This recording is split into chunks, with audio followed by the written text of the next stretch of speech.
रुक करते इस वक्त की बड़ी खबर का। संभल पहुंच चुकी है न्याय आयोग की टीम। तस्वीरें इजरान न्यूज़ वन इंडिया आपको दिखा रहा है। देखिए एक्सक्लूसिव तस्वीरें। न्याय आयोग की टीम जो है वो अब पहुंच चुकी है संभल। बीती रात मुरादाबाद पहुंची थी, वहां पर अधिकारियों से मुलाकात भी की थी और अब आखिरकार देखिए संभल पहुंच चुकी है। तो न्याय आयोग की टीम संभल पहुंची है। एक्सक्लूसिव तस्वीरें न्यूज़ वन इंडिया आपको दिखा रहा है और ऐसे में अब हर बिंदु पर न्यायिक आयोग की टीम पूरे तरीके से जांच करेगी। और इतना ही नहीं, इस जांच में क्या कुछ निकल कर आएगा उसके बाद आगे की कार्रवाई की जाएगी।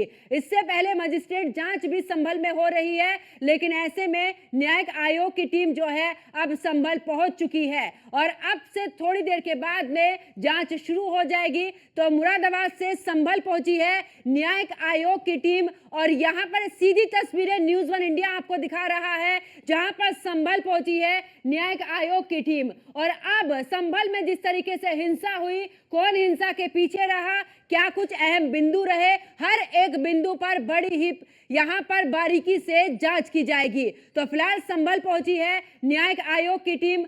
बीती रात मुरादाबाद पहुंची थी, वहां पर भी इस दौरान तमाम अधिकारियों से मिली है, वहां पर बातचीत की गई है। आखिरकार अब क्योंकि दूसरे जिलों से भी यह भी कहा जा रहा है कि दूसरे जिलों से भी उपद्रवी पहुंचे थे जिन्होंने वहां पर हिंसा भड़काई। फिलहाल अब हर पहलू पर ये जो टीम है वो पूरे तरीके से जांच करेगी। तो संभल पहुंच चुकी है न्यायिक आयोग की ये जांच टीम और अब से थोड़ी देर के बाद में जांच शुरू हो जाएगी। चप्पे चप्पे पर पुलिस प्रशासन की तैनाती है और ऐसे में क्योंकि पुलिस प्रशासन की तरफ से भी कहा गया था कि 10 तारीख यानी कि 10 दिसंबर तक बाहरी लोगों का आना पूरे तरीके से वर्जित है। संभल में नो एंट्री है और ऐसे में कई राजनीतिक दलों ने जाने की कोशिश भी की, जिसमें से समाजवादी पार्टी का प्रतिनिधिमंडल भी बीते दिन संभल जाने की जिद पर अड़ा हुआ था। ऐसे में प्रशासन ने रोका। उससे पहले मौलाना तौकीर रजा भी संभल जाने की तैयारी में थे, उन्हें भी प्रशासन ने रोका। और अब आखिरकार क्योंकि जब तक जांच नहीं पूरी हो जाती तब तक संभल के अंदर एंट्री नहीं है बाहरी लोगों की। तो फिलहाल संभल में हुए बवाल की अब जांच करेगी टीम। हर पहलू पर जांच होगी, कहां से पत्थर यहां पर जुटाए गए, कौन वो लोग थे जिन्होंने यहां पर हिंसा की और आखिरकार जिस तरीके से राजनीति हो रही है उस राजनीति बयानों में कितनी सच्चाई है, वो सब भी इस टीम की जांच के बाद में पूरे तरीके से उजागर हो जाएगा। तो आखिरकार मुरादाबाद से संभल पहुंच चुकी है न्यायिक आयोग की टीम, जो कि अब जांच करेगी, हर पहलू पर जांच। न्यूज़ वन इंडिया भी अपने दर्शकों को पल पल की अपडेट दे रहा है। ग्राउंड जीरो पर हमारे संवाददाता मौजूद है जो कि पल पल की अपडेट दे रहे हैं कि आखिरकार संभल में क्या कुछ चल रहा है, राजनीतिक हलचल किस चरम पर पहुंच चुकी है, क्या आरोप प्रत्यारोप चल रहा है और आखिरकार वहां पर मजिस्ट्रेट जांच तो चल रही थी, लेकिन अब संभल पहुंची है न्यायिक आयोग की टीम जो हर बिंदु पर अब जांच करेगी। संबंध में बता दें किस तरह से कमिश्नर जो आयोग की गठित की गई थी राज्यपाल द्वारा और वो यहाँ पर जो हिंसा हुआ है उस हिंसा का सर्वे करने 5 पॉइंट पर काम करने आ रही है।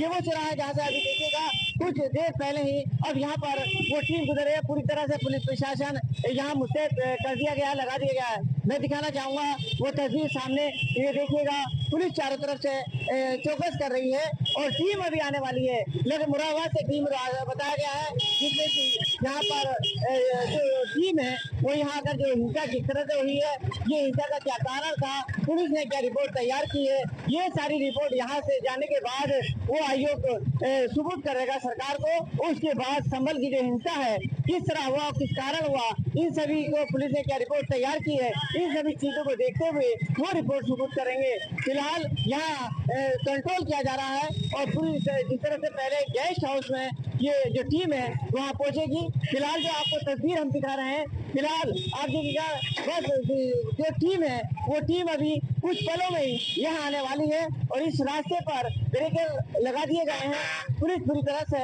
मुस्तैद कर दी गई है। सालिम के साथ Muzammil Tanish, news one India, Sambhal. तो देखिए मुरादाबाद से संभल पहुंच चुकी है न्यायिक आयोग की टीम जो कि अब जांच शुरू करेगी। संभल में जिस तरीके से बवाल हुआ उन सभी बिंदुओं पर यहाँ पर जांच होगी। न्यायिक आयोग 4 बिंदुओं पर जांच करेगा, जिसमें से सुनियोजित षड्यंत्र के बिंदु पर जांच होगी कि आखिरकार किस तरीके से षड्यंत्र रचा गया। ऐसी घटनाओं को रोकने पर भी आयोग देगा सुझाव। एक्सक्लूसिव तस्वीरें न्यूज़ 1 इंडिया आपको दिखा रहा है। न्यायिक आयोग 2 महीने में देगा जांच रिपोर्ट और ऐसे में टीम पहुंची है। बीते रात की अगर बात करें तो मुरादाबाद पहुंची थी टीम और मुरादाबाद में ही अधिकारियों से बात की गई है और थोड़ा बहुत फीडबैक जरूर लिया गया है क्या कुछ रहा। और अब क्योंकि टीम पहुंची है, हर पहलू पर संभल में हुए इस दौरान बवाल की जांच ये टीम करेगी, जिसमें बता दें कि न्यायिक आयोग 4 बिंदुओं पर जांच करेगा। तो संभल हिंसा की जांच जो है वो अब से थोड़ी देर बाद शुरू। सुनियोजित षड्यंत्र के बिंदुओं पर जांच होगी। आखिरकार कौन कौन से ऐसे पहलू रहे हैं, क्या वजह रही है, क्यों इस दौरान दंगा भड़काया गया है, किसके कहने पर ये सब हुआ है, हर पहलू पर जांच करेगी। जो बाहरी लोग थे वो संभल में कैसे एंट्री कर सके और किस तरीके से वहां पर पत्थर इकट्ठा हुआ और उस पत्थरबाजी आखिरकार किसने भड़काया है जिस वजह से ये पत्थरबाजी हुई है, इतने लोगों की मौत हुई है, इतने लोग घायल हुए हैं। तो इन सभी पहलुओं पर फिलहाल अब जांच जो है वो शुरू होगी। तो ऐसे में फिलहाल संभल के अंदर बाहरी लोगों को आने की अनुमति नहीं है। तो ऐसे में फिलहाल न्यायिक आयोग की टीम पहुंची है और अब जांच जो है वो शुरू होगी।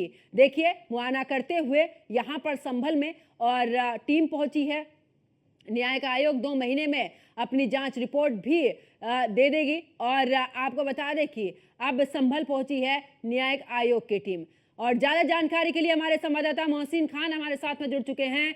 मोहसिन, क्योंकि जांच वहां पर मजिस्ट्रेट जांच तो चल रही थी, ऐसे में अब जो है वो न्यायिक आयोग की टीम पहुंच चुकी है जो कि पूरे तरीके से हर एक पहलू पर यहां पर जांच करेगी। देखिए, बिल्कुल जाहिर तौर पर जो मजिस्ट्रेटी जांच के आदेश हुए थे वो जिला स्तरीय थे, लेकिन उसके बाद से जिस तरह से हिंसा बहुत बुरी तरह से भड़की थी, उसके बाद में न्यायिक आयोग गठन करने की मांग की गई थी, जिसके फलस्वरूप न्यायिक आयोग का गठन किया गया, जिसमें हाईकोर्ट के रिटायर्ड जज देवेंद्र अरोड़ा की अध्यक्षता में एक टीम बनाई गई है, जिसमें पूर्व IAS अमित मोहन प्रसाद और इसके अलावा पूर्व DGP AK जैन इस पूरी जांच कमेटी में शामिल है। और ये न्यायिक आयोग की जो टीम है वो इस वक्त शाही जामा मस्जिद के पिछले हिस्से पर मौजूद है, जहां पर तमाम जानकारियां ली जा रही है। ये वही इलाका है जो हिंसा प्रभावित क्षेत्र है, जहां पर पुलिस प्रशासन को निशाना बनाया गया था, पुलिस प्रशासन के ऊपर पथराव किया गया था, फायरिंग की गई थी। लगातार जो है commissioner Moradabad Anjaneya Kumar, DM Rajendra Paisia, SP संभल कृष्ण कुमार बिश्नोई और DIG मुरादाबाद रेंज मुनिराज जी लगातार जो है न्यायिक आयोग की जो टीम है उसे पूरी जानकारी दे रहे हैं और पल पल की वो जगह बता रहे हैं जहां पर ये पूरी हिंसा हुई थी और हिंसा किस तरफ से ज्यादा भड़की थी, एक एक बिंदु की जांच की जा रही है। दरअसल शाही जामा मस्जिद से पिछले हिस्से से बाई और बाई तरफ से जब भीड़ बढ़नी शुरू हुई थी और फिर सेंटर से जो भीड़ आई थी, कहां कहां पर वाहनों को फूंका गया था और कहां कहां से पथराव हुआ था, किन किन गलियों से पथराव हुआ था, वो एक एक जानकारी जो है न्यायिक आयोग की टीम को दी जा रही है। जो अध्यक्ष है देवेंद्र अरोड़ा, हाईकोर्ट के रिटायर्ड जज है, वो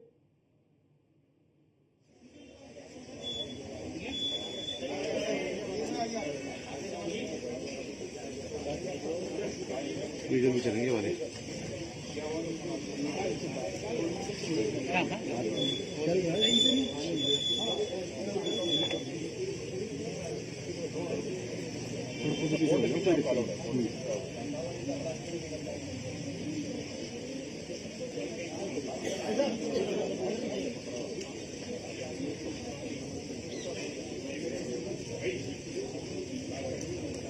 दादा थोड़ा सा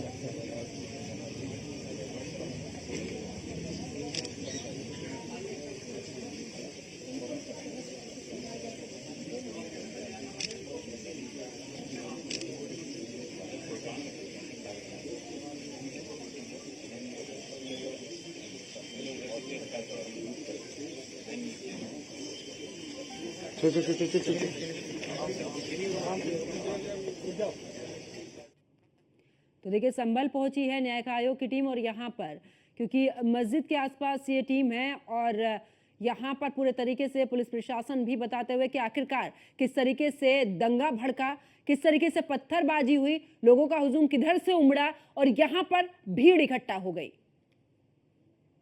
और ज्यादा जानकारी के लिए हमारे सहयोगी मोहसिन खान लगातार हमारे साथ में बने हुए हैं इस खबर पर। मोहसिन, क्योंकि यहाँ पर पूरे तरीके से देखा जा रहा है कि टीम रुकी हुई है और हर पहलू पर जांच कर रही है, जो प्रशासनिक अधिकारी हैं पूरे तरीके से टीम को समझाते हुए कि कहां से भीड़ इकट्ठा हुई, किस तरीके से यहाँ पर जो है उपद्रवियों ने उपद्रव यहाँ पर मचाया है और यहाँ पर पत्थरबाजी की गई पूरे तरीके से, क्योंकि जहां पर ताले लगाए गए हैं, बैरिकेडिंग किया गया है, वहां पर टीम है और सीधे तौर पर हर एक घर की तरफ इशारा होता हुआ। देखिए, बिल्कुल जाहिर तौर पर पंकज फर्स्ट आर्म फेस तो यही रहेगा कि जो यहाँ के स्थानीय अधिकारी हैं उसमें टीएम राजेंद्र सैसिया है, एसपी चंबल है, कृष्ण कुमार बिश्नोई, उस वक्त हिंसा के दौरान यहाँ पर लगातार भीड़ से मोर्चा ले रहे थे, उपद्रवियों से मोर्चा ले रहे थे। तो जाहिर तौर पर अभी शुरुआती बिंदु समझने होंगे और शुरुआती बिंदुओं को समझाने के लिए ही जो न्यायिक आयोग की टीम यहाँ पर पहुंची है उन्हें पूरी तरह से जानकारी दे रहे हैं। जो कमिश्नर है मुरादाबाद अंजने कुमार, हम तस्वीरों में दिखा सकते हैं कि अब ये जो न्यायिक आयोग की टीम है उस इलाके की तरफ मूव कर गई है जहां पर सबसे ज्यादा पथराव हुआ था, सबसे ज्यादा हिंसा प्रभावित क्षेत्र था। यही वो जगह है, शाही जामा मस्जिद का पिछला हिस्सा है, जहां पर सबसे ज्यादा जो है पथराव किया गया था पुलिस प्रशासन के ऊपर और फायरिंग भी की गई थी। अब उस इलाके की में जो है न्यायिक आयोग की टीम पहुंच गई है, जहां से घरों के अंदर से पत्थर बरसाए गए थे और यहाँ पर जो ज्यादातर घर है जहाँ ताले लटके हुए हैं, जहाँ से लोग गायब हो चुके हैं, जिनकी मॉनिटरिंग की जा रही है, एक एक घर के बारे में जानकारी दी जा रही है, एक एक जगह बताई जा रही है कि कहाँ पर सबसे ज्यादा पत्थर इकट्ठा हुए थे, कहाँ वाहनों को तोड़ा गया था, कहाँ वाहनों में आगजनी लगाई गई थी और किस तरह से इसी रास्ते से, जिस रास्ते पर अब न्यायिक आयोग की टीम है, उस रास्ते से किस तरह से उपद्रवियों ने जो है शाही जामा मस्जिद के पास आकर पुलिस के साथ न केवल धक्का मुक्की की थी बल्कि पथराव किया था और अवैध तमंचों से फायरिंग भी की गई थी। ये शाही जामा मस्जिद के पिछले हिस्से को जाने वाला रास्ता है और सीधे तौर पर जहाँ पर ये बिल्कुल लगाकर अब पब्लिक को आने से रोक दिया गया है, यहाँ पर सबसे ज्यादा प्रभावित क्षेत्र था। आप देख सकते हैं तस्वीरों में जो पूर्व डीजीपी है AK जैन और अमित मोहन प्रसाद पूर्व IAS है और इसके अलावा जो पूर्व हाईकोर्ट के जज हैं देवेंद्र अरोड़ा, उन्हें पूरी जानकारी दी जा रही है। TM Rajendra Saisiya, SP Chambal, Krishna Kumar Bishnoi, DIG Muniraj जी और कमिश्नर अंजने कुमार मुरादाबाद से जो है वो अब और आगे बढ़ती हुई है टीम और वो टीम को पूरी जानकारी देते हुए यहाँ के स्थानीय पुलिस प्रशासन के आला अधिकारी, ताकि जो न्यायिक आयोग की टीम यहाँ पर पहुंची है वो हिंसा प्रभावित क्षेत्र के दौरे को करने के साथ ही साथ उन बिंदुओं को, उन पहलुओं को समझ सके कि जहाँ से हिंसा भड़की और हिंसा के भड़कने के बाद से हालात किस तरह से बेकाबू होते चले गए थे, किस तरह से पुलिस प्रशासन ने यहाँ पर आकर मोर्चा लिया था, क्योंकि इसी इलाके से सबसे ज्यादा पथराव हुआ था और यहीं पर जो है कई जगह पर पत्थर इकट्ठा किए गए थे, यहाँ पर ईंट पत्थर रखे हुए थे। अभी भी देखेंगे कि यहाँ पर काफी जो मकान है उनमें अभी भी ताले लटके हुए हैं और यहाँ पर से जो पूरी साफ सफाई करा दी गई है, क्योंकि उस वक्त जो था यहाँ के हालात बहुत बेकाबू थे, बहुत हालात खराब थे। तो कुल मिलाकर अभी स्थिति यही है कि न्यायिक आयोग की टीम अब ये हिंसा प्रभावित क्षेत्र का दौरा करने के बाद अब जो स्थानीय पुलिस प्रशासन के आला अधिकारी है उनसे कई बिंदुओं पर बातचीत होगी और उन बिंदुओं पर विस्तार से चर्चा करने के बाद में क्या तस्वीर निकल कर सामने आएगी, क्योंकि अगले 2 महीने के भीतर जो है टीम को अपनी रिपोर्ट सौंपनी है और इसमें न केवल हिंसा के कारणों को दर्शाया जाएगा बल्कि किस किस स्तर पर चूक हुई है वो भी कहीं ना कहीं जांच में निकल कर सामने आएगा। और सबसे बड़ी बात यह है कि इस जांच रिपोर्ट में जो न्यायिक आयोग की टीम है वो पुनरावृत्ति इस तरह की घटना ना हो उनके सुझाव भी देगी, क्योंकि सभी जो है एक्सपीरियंस ऑफिसर्स न्यायिक आयोग की जो गठन किया गया है उस टीम में शामिल है, पूर्व DGP है, पूर्व IAS अधिकारी है, पूर्व विधायक जज है। तो कुल मिलाकर जो अभी न्यायिक आयोग की टीम यहाँ का दौरा कर रही है, पहले सबसे पहले हिंसा प्रभावित क्षेत्रों का दौरा है, उसके बाद जो है मीटिंग पुलिस अधिकारियों के साथ होगी और हो सकता है कि कुछ प्रत्यक्षदर्शियों से भी बातचीत हो, पीड़ित परिवार से भी मुलाकात हो सकती है। तो कुल मिलाकर अलग अलग बिंदुओं पर जांच होनी है और उन बिंदुओं पर जांच होने के बाद 2 महीने के अंदर रिपोर्ट दी जाएगी, उस पर सभी की नजर टिकी होगी। बिल्कुल मोहसिन, क्योंकि जिस तरीके से हिंसा हुई है वहां पर लोगों से भी पूछताछ टीम करेगी कि आखिरकार उस दौरान क्या कुछ रहा, क्योंकि जो लोग वहां पर मौजूद थे वो इस पूरी घटना को बखूबी इस दौरान बता सकते हैं। लेकिन मोहसिन, क्योंकि जांच आयोग की जो टीम है ये आनी थी जांच करने के लिए, यही वजह रही है कि प्रशासन ने इतना लंबा समय दिया है कि बाहरी लोग जो हैं वो संभल में नहीं आ सकते हैं, किसी भी तरीके से सबूतों के साथ में कोई छेड़छाड़ ना हो। देखिए, बिल्कुल जाहिर तौर पर जो हिंसा प्रभावित क्षेत्र है शाही जामा मस्जिद के आसपास का, वो पहले ही पुलिस ने कॉर्डन ऑफ किया हुआ है और लगातार यहाँ पर 24/7 राउंड द क्लॉक जो है पुलिस की ड्यूटी चल रही है। अलग अलग पॉइंट्स पर पुलिस की गई है, क्योंकि जो वाहन यहाँ पर जलाए गए थे वाहनों में आगजनी हुई थी, इसके अलावा वाहनों में तोड़फोड़ की गई थी। उन सबको तो पहले उस मलबे को हटा दिया था, लेकिन उससे पहले जो फॉरेंसिक टीम थी वो यहाँ पर पूरी जांच कर चुकी थी। जो रबर बुलेट्स चले थे, इसके अलावा जो अवैध तमंचों से उपद्रवियों की तरफ से फायरिंग हुई थी, वो सभी जो है कब्जे में ले लिए गए थे। लेकिन सुरक्षा के लिहाज से अभी इस पूरे इलाके को कॉर्डन ऑफ किया गया है। हालांकि किसी के आने जाने पर कोई रोक नहीं है, दुकानों को खोलने पर कोई रोक नहीं है। पुलिस प्रशासन बल्कि सुरक्षा का भरोसा दिला रहा है। वो अलग बात है कि यहाँ पर इक्का दुक्का दुकानें ही खुल रही हैं। और जहां तक बात है बाहरी व्यक्तियों के प्रवेश पर, तो अगले 10 दिसंबर तक जो है बाहरी व्यक्तियों के प्रवेश पर पूरी तरह से रोक लगी हुई है। और इसको लेकर सीएम संभल राजेंद्र पैसिया की ओर से एक आदेश भी जारी किया गया था, जिसमें कहा गया है कि 10 दिसंबर तक कोई भी बाहरी व्यक्ति संभल जिले में प्रवेश नहीं करेगा। फिर चाहे वो सामाजिक संगठन से जुड़ा हो, चाहे फिर वो किसी भी राजनीतिक दल से क्यों ना जुड़ा हो, किसी को भी प्रवेश नहीं दिया जाएगा। क्योंकि जो संभल में हालात सामान्य हो रहे हैं और संभल रहा है, उसमें किसी तरह की फिर कानून व्यवस्था की कोई स्थिति पैदा ना हो, इसको लेकर ये कदम उठाया गया। और पहले से ही यहाँ पर BNS 163 को लागू किया गया है, यानी कहीं भी 4 व्यक्ति इकट्ठे खड़े नहीं हो सकते हैं। अगर ऐसा होता है तो उनके खिलाफ कार्रवाई की जाएगी। तो कुल मिलाकर अब न्यायिक आयोग की टीम यहाँ पर पहुंच गई है। यहाँ से तमाम जो है बिंदु पर चर्चा होगी। तमाम बिंदु पर चर्चा होने के बाद में फिर और विस्तृत इस पर जांच होगी। यानी कि अभी 2 महीने का वक्त है न्यायिक आयोग की टीम के पास। तो उस 2 महीने के भीतर में अलग अलग बिंदुओं पर जांच, और उस बिंदु की जांच किस पर आती है, कहाँ सुरक्षा की चूक हुई है, इस पर सभी की नजरें टिकी हुई होंगी। और इसके साथ ही साथ जो उपद्रवियों ने यहाँ पर उपद्रव किया है उसके पीछे कौन मास्टरमाइंड है, क्योंकि जिस तरह से राजनीतिक गलियारों से चर्चाओं का बाजार गर्म है। और जो ज़ियाउर रहमान का वर्क का बयान जो है, जो उसमें कहा था कि मस्जिद है, मस्जिद को बचाना होगा, इस तरह के भड़काऊ बयान के बाद में जो स्थिति बिगड़ी है उसकी भी कहीं ना कहीं जो है मॉनिटरिंग होगी, उस पर भी कहीं ना कहीं बातचीत होगी। तो कुल मिलाकर ये तमाम ऐसे पहलू हैं जो न्यायिक आयोग गठन की टीम के इर्द गिर्द रहेंगे, और जो जांच है वो इसी के इर्द गिर्द घूमेगी। कुल मिलाकर अब जो है न्यायिक आयोग की जो टीम है उसने जो हिंसा प्रभावित क्षेत्र है वहां का दौरा पूरा कर लिया है। जहां से पथराव हुआ था, जहां से हिंसा भड़की थी, जहां से फायरिंग हुई थी, उन तमाम इलाकों से टीम होकर गुजर आई है। और इसके पहलू में जांच पड़ताल की है। छतों तक से जहां से फायरिंग हुई थी उन छतों को भी दिखाया गया है, क्योंकि पुलिस ने उन मकानों को आइडेंटिफाई कर लिया था हिंसा के बाद ही जहां से पथराव किया गया था। और उस पथराव वाले घरों को भी आइडेंटिफिकेशन करने के बाद में जो अब न्यायिक आयोग की जो टीम है उन्हें बताया गया है कि साहब यहाँ से जो है पथराव हुआ था, घरों की छतों से जो पथराव हुआ था, और महिलाओं की बड़ी भूमिका सामने आई थी इसमें।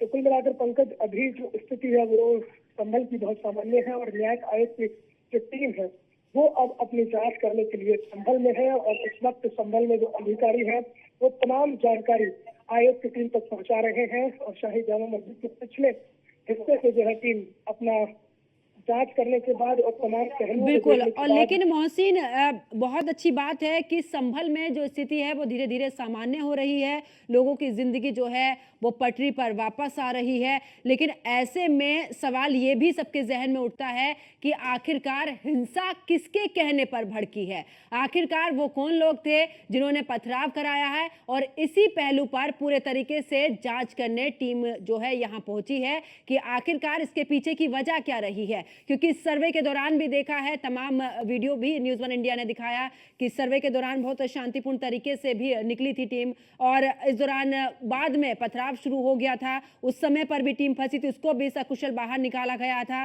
विष्णु जैन जब बाहर आए हैं उनके भी बयान सामने आए जब उन्होंने पूरी घटनाक्रम के बारे में जानकारी दी। तो ऐसे में चाहे पुलिस प्रशासन हो या फिर उपद्रवी हो, हर एक पहलू पर ये जांच जो है अब वो आगे बढ़ेगी। देखिए बिल्कुल जाहिर तौर पर जो जांच है वो धीरे धीरे आगे बढ़ेगी, और इस जांच की आंच निश्चित तौर पर उन लोगों पर भी आएगी जिन्होंने इस पूरे दंगे को भड़काने की कोशिश की और संभल को जलाने की कोशिश की है। संभल में जो हालात बिगड़े हैं उसके पीछे का मास्टरमाइंड कौन है ये बहुत जल्द निकलकर सामने आएगा। फिलहाल 31 लोग गिरफ्तार हुए हैं, लेकिन अभी जो पुलिस प्रशासन की जो मंशा है, जो पुलिस प्रशासन की पहली प्रायोरिटी है वो ये है कि संभल में हालातों को सामान्य किया जाए। बिल्कुल, और सामान्य हालात हो यही सबसे पहली प्राथमिकता है। बाकी जांच आगे चलती रहेगी, 2 महीने में रिपोर्ट भी इस दौरान जमा की जाएगी, और उसके बाद आगे आखिरकार क्या कुछ इस जांच में निकल कर आएगा, न्यूज़ 1 इंडिया भी अपने दर्शकों को पल पल की अपडेट दे रहा है। और ऐसे में पूरी नजर बनी हुई है न्यूज़ 1 इंडिया की कि आखिरकार संभल में क्या कुछ गतिविधि चल रही है। बहुत बहुत शुक्रिया मोहसिन खान हमारे साथ जुड़ने के लिए, तमाम जानकारी साझा करने के लिए।